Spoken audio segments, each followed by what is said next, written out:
Good morning, Sunday. Ayan guys, so ipiplex ko lang yung bunga ng aking kamatis. Ayan, no, nakikita nyo ba yan? Madami na guys. At meron pang mga bulaklak. Ito po yung nauna kong kamatis.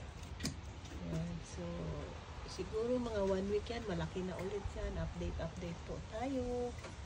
Ayan. Ito rin po, oh. Malalaki na yan, oh. Namumulaklak na din siya. Ito yung aking celery. Malaki na siya. Tsaka yung rosemary. At merong onions. Tingnan nyo guys yung aking onions. O, diba? Ang ganda. Malalaki na ang aking garden. Mga plants. Taba na din. Yung aking eggplant. Yan. Mga 3 days ko pa lang pong nilipat yan, nilipat.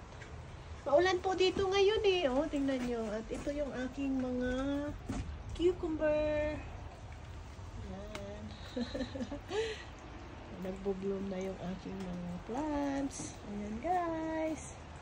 O, diba? Mayroon akong pinagkakaabalahan.